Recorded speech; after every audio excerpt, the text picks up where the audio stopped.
The lights of my house glowed warmly in the darkness as I pulled into the driveway.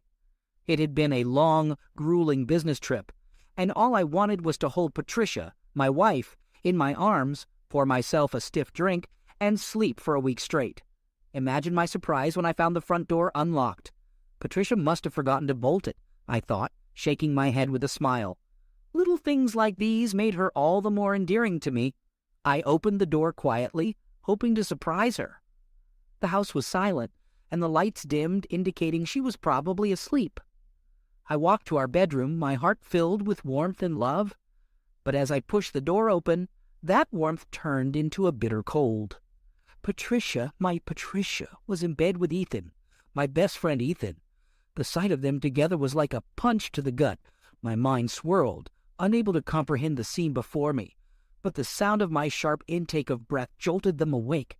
Patricia screamed, pulling the sheets around her, and Ethan jumped up, cursing. They looked at me with wide, terrified eyes. I felt my world crumble, replaced by a cold, hard resolve. My father's face flashed before me, a painful reminder of another betrayal from years ago. This was a road I'd walked before, and I knew what I had to do. I didn't shout, didn't create a scene. Instead, I let out a chilling laugh. "A surprise indeed," I said, my voice icy. "Get dressed, both of you. We'll talk about this later." I turned around and walked out, leaving them in their shock and guilt. As I went to the guest room, my mind began churning. This was a game of chess now, and I was a grandmaster at it. Over the next few weeks, I made sure to distance myself from Patricia and Ethan. I was still cordial with them, but I never let them see beyond my polite smiles and empty words. All the while, I gathered evidence of their affair, collecting emails, messages, pictures, anything that could serve my purpose. Ethan, the fool, was easy to manipulate.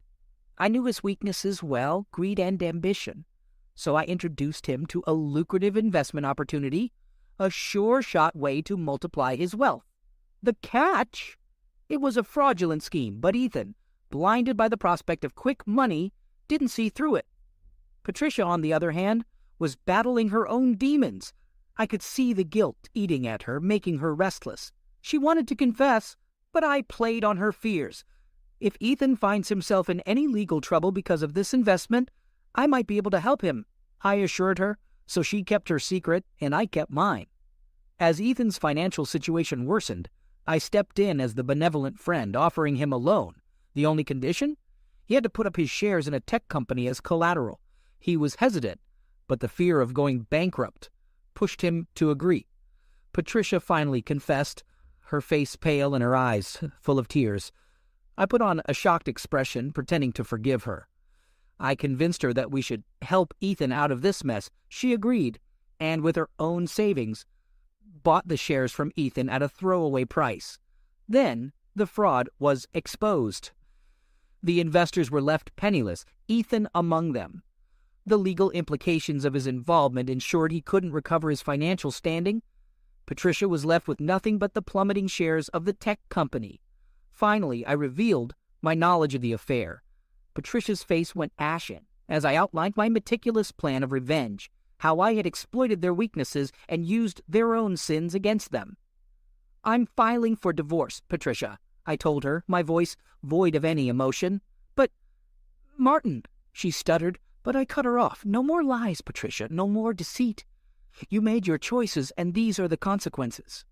The aftermath of my revenge was a hollow victory. I had won the game, but the taste of triumph was bitter. I looked at the ruins of my life, my marriage, my friendship, all tainted with betrayal and vengeance, and felt a pang of regret. As I sat in my now empty house, I contemplated the man I had become.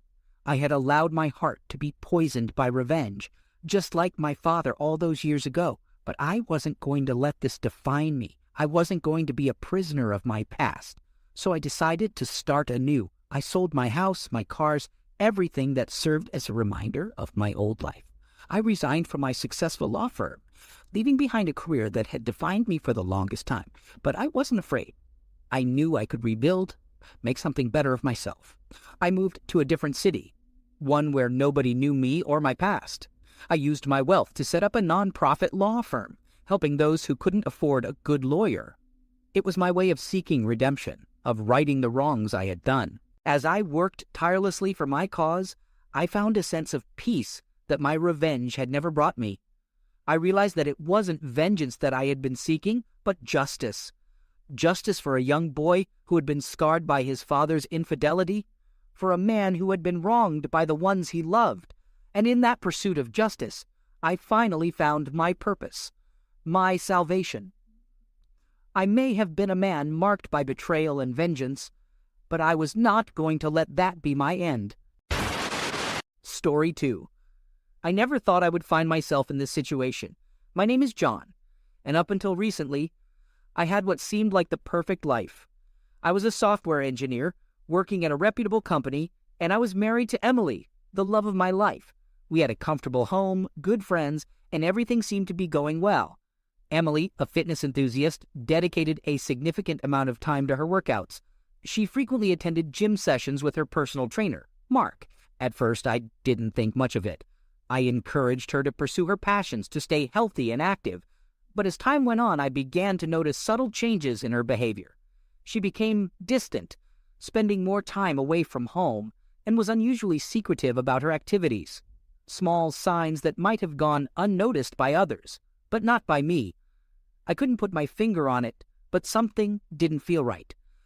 I started to suspect that something was amiss, but I had no concrete evidence to support my suspicions.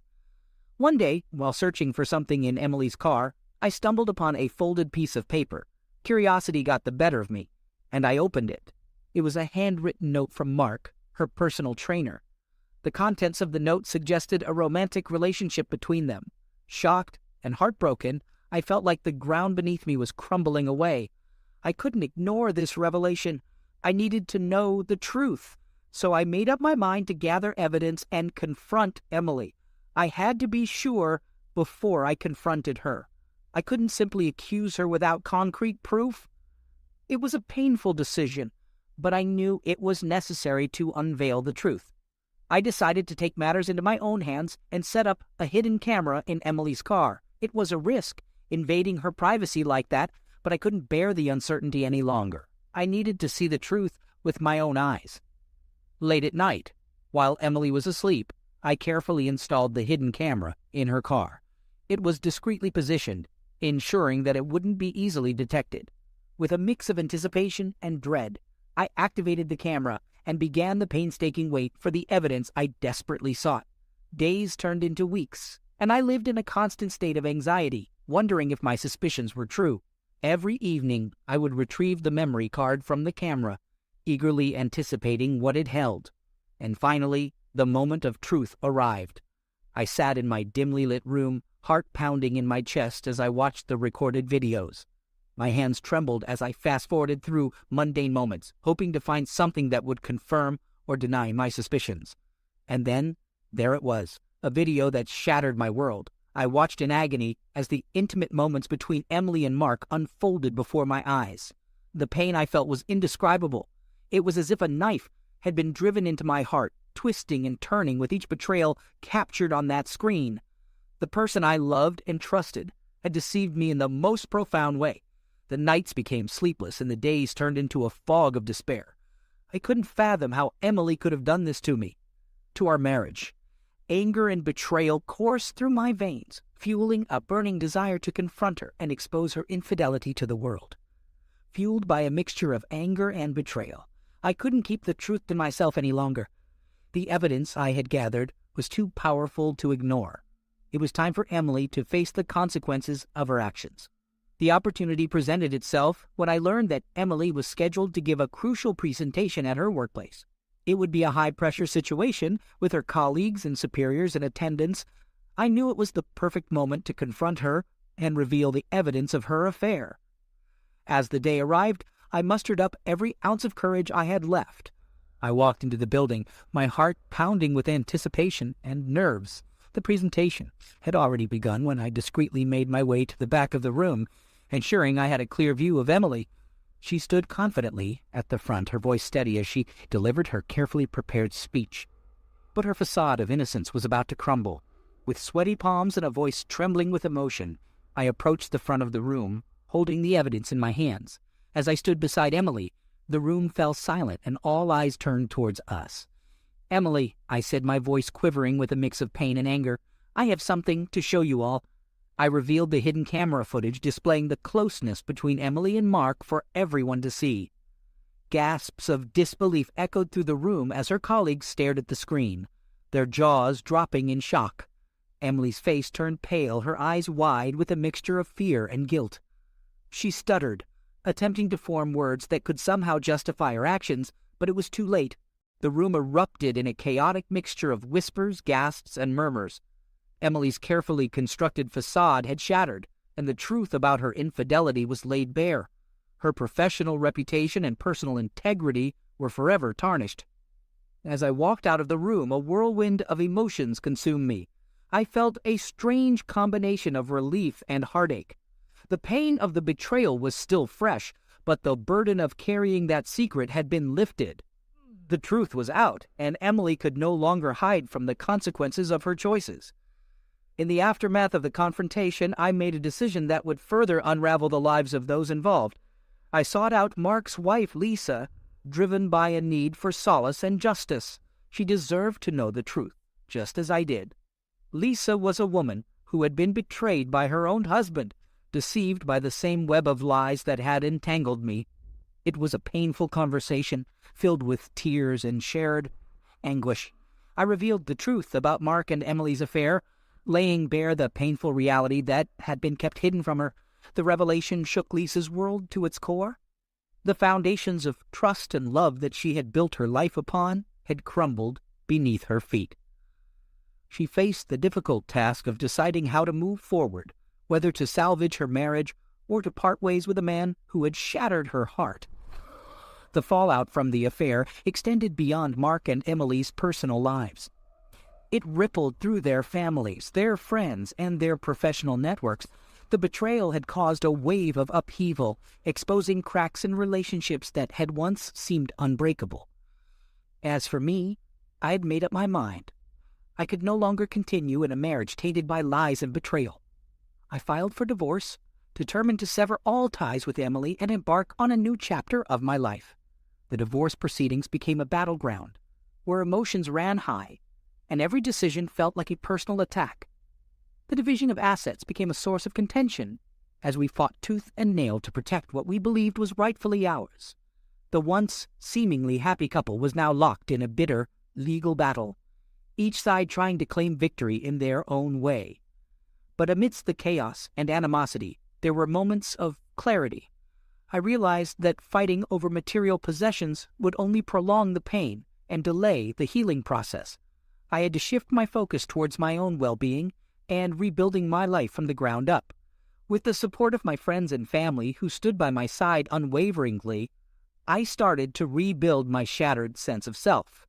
They became my pillars of strength, offering a listening ear, words of encouragement, and a reminder that I was not alone in this journey. Therapy became a vital part of my healing process. I sought professional guidance to navigate the complex emotions I was experiencing. It was through therapy that I began to unravel the layers of pain, betrayal, and self-doubt that had accumulated over time. I learned to forgive myself for not seeing the signs earlier and to accept that the choices of others were beyond my control. Slowly but surely, I started to regain my sense of self-worth. I focused on my career, pouring my energy into my work as a software engineer. The professional realm provided a refuge where I could channel my emotions into something productive.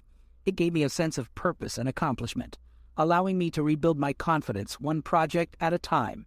As the legal battle raged on, I made a conscious decision to rise above the bitterness and resentment.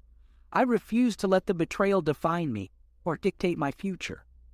Instead, I channeled my energy into acts of kindness and personal growth. During this tumultuous period, I discovered a newfound strength within myself. The pain had stripped away the illusions of invincibility and forced me to confront my vulnerabilities. I realized that healing was a process that required time, patience, and self-compassion.